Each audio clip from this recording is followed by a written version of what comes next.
All right.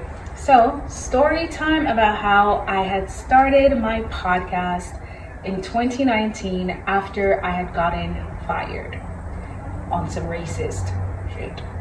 So basically what happened is in 2019, I was really excited about this job. It was like my big, oh, I'm about to really be out here making skrilla, okay? I'm about to be out here making money.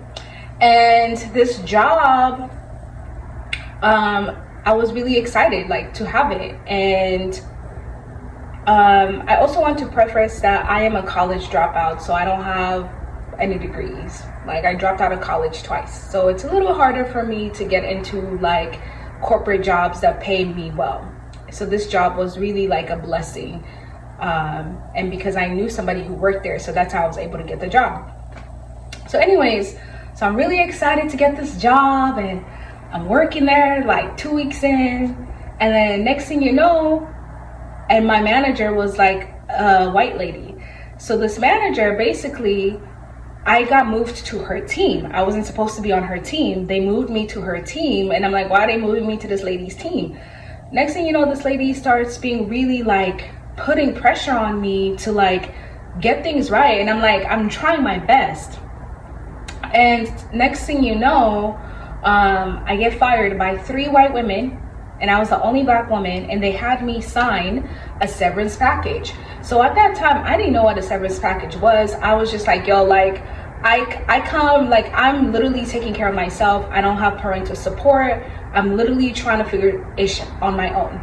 So I was I need the money. I didn't know what a severance package was at that time. So 2-3 years later, I'm oh my God, that was some racist stuff. And I knew something was wrong. Just the way everything was handled was not okay. So now I can't sue that company. I can't say what company it is, because if I do, I will get sued. So through that experience, one of my close friends comes to my house on a Sunday after I got fired, and I'm crying to her, and I wanted to unalive myself, because I was just what's the point of living in this society when, as a black woman, it just seems every time I try, I get knocked down, I get knocked down, I get knocked down, I get knocked down. So I was just over life. I was just so over everything, and I really wanted to unalive myself. And my friend, my close friend, was you should start a podcast. We were sitting on my bed, and she's you should start a podcast. I was me? Start a podcast? And I used to be really insecure about my voice. Most people don't know this, but I used to be really insecure about how I sound, and people have kind of made fun of me and how I sound and stuff like that. So I was me, start a podcast? And she was yeah, you should start a podcast. You have a lot of things to say. So that is what pushed me to start my podcast. And I remember we sat on my bed and we're trying to come up with names, trying to come up with segments. I had no idea what it was going to be about, but I knew that I wanted something to say. And through that situation, my friend and I, because of her, I was able to also start my podcast, because she believed in me and saw something in me. And fast forward to now that I created my own podcast, Kumo's Unfiltered Convos Podcast, an independent show, which actually helped a lot of black people in areas in Phoenix. I knew some really cool black people, and I wanted them to tell their stories. I started to interview them. It just happened naturally. My first season 1 was recorded in a closet on my phone. I didn't know what I was doing. I was scared.